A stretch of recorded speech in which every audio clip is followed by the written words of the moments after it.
Ayan, besh, tikman na natin.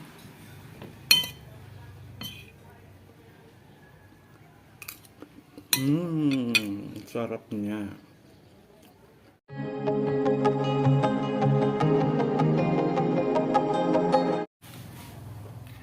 Hi guys! Welcome to my channel. This is Jordan for I Am Tacloban. Kumusta po kayong lahat? Ayan.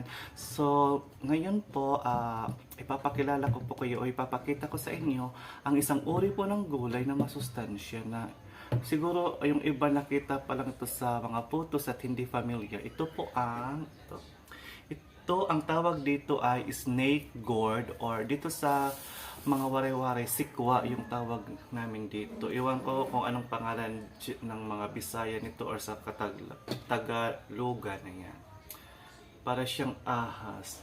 Alam niyo ba guys na ang gulay na ito ay galing pa ng India at ngayon ay matatagpuan na sa iba't ibang panig ng mundo, lalo na sa southeast part ng Asia. Yun.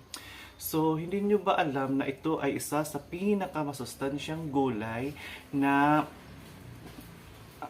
available ngayon sa market or sa ating mga farm. Maganda itong itanim kasi hindi to alagain. So, ilalagay mo lang yung seeds doon sa garden mo at kusa na yung tutubo. Ayan.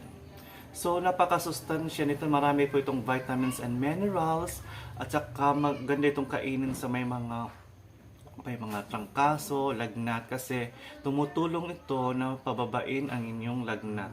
Kung sa medicine pa para siyang paracetamol. Yan, tingnan po natin kung ano ang pagluluto nito, kung ano ang simpleng pagluluto nito. Alam niyo ba guys, pwede rin itong gawin yung vegetable salad. So, ang gagawin niyo lang po ay kunin ang nito dito. Balatan po natin, kunin yung sa loob kasi yung loob ito parang patola yung sa loob or ang palaya. Kunin yung parang soft part at saka seeds, tapos slice nyo ng konti, maraming slice, and then pagkatapos yung ma-slice, lagyan po ninyo ng asin ang na-slice na mga tawag ito, kanyang mga and then babad ng mga 5 minutes at saka natin yun, i-squeeze natin yan para lumabas yung dagta niya, yung yung tubig ng gulay na ito, para kasi mayroon siyang aftertaste kung hindi natin gagawin yun. And then kung na natin yan, napugan na natin yan, pwede na natin lutuin or pwede na natin isalad yung gulay na ito. Ayan guys. So, ayan guys. Bago natin siya lutuin, slice muna natin ang ganito. Ganyan.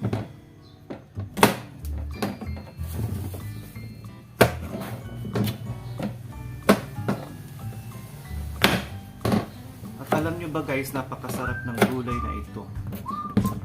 Sobrang masarap. Ganito yung gagawin natin.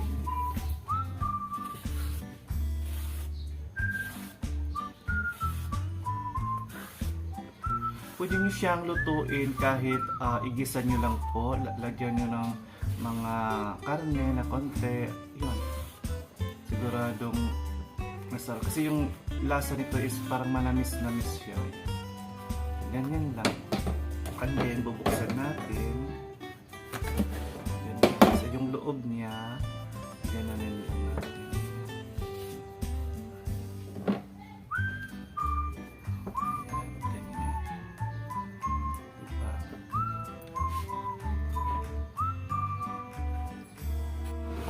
So, ayan guys, ito na po ang anyang So, yung gagawin natin, i-slice po natin siya ng ganito. Pwede pong ganyan.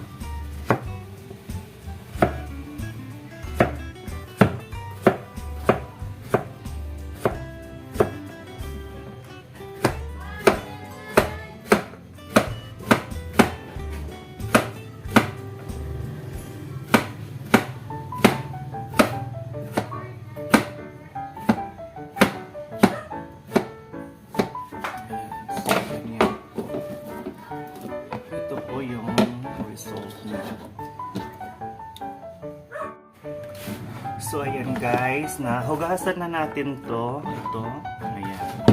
So hinugasan muna natin at ito na yung result niya. So lalagyan ko natin siya ng asin. Medyo ganyan. And then ganyan lang natin. Ibabad natin siya ng mga 5 minutes and then pagkatapos niyan, ganyanin natin yan, pugain lang natin ganyan.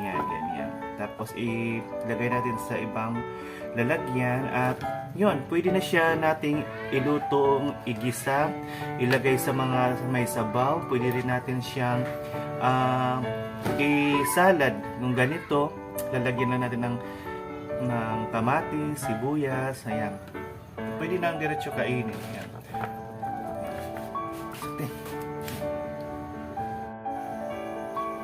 So ayan guys, magigisa na po tayo sa ating gulay ngayon. Ayan, pinainit mo natin yung karaha. Then lalagyan natin ng mantika.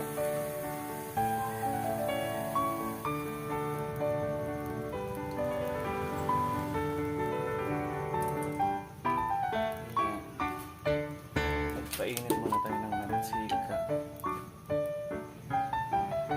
So, if nagigisa pa tayo guys, yung garlic, hindi natin sinupunan ng balat. Lalagyan natin yung gulay natin ng chicken. Pwede lagyan ng sibuyas because of the limited of resources. Yan. Bawang lang muna. And next naman, manok.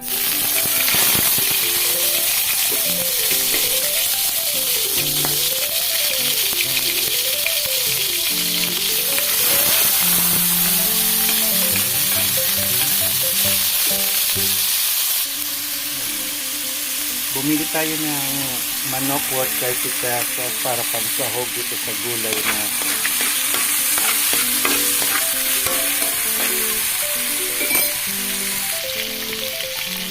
Naman, ilalagay na natin yung gulay.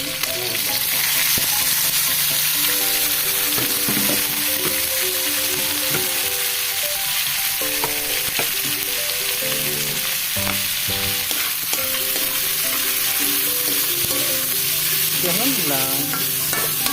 Lagyan ng konting water. At siyempre pampalasa. At i-serve. Pwede na i-serve. Lagyan po natin ng mantika. Ayan. At saka, pwede lagyan ng ground pepper. Pwede lagyan ng toyo. Ganun lang. Tapos pwede na natin i-serve. Ilang minutes lang. Mga 2 minutes to 3 minutes. Pwede na yan i-serve.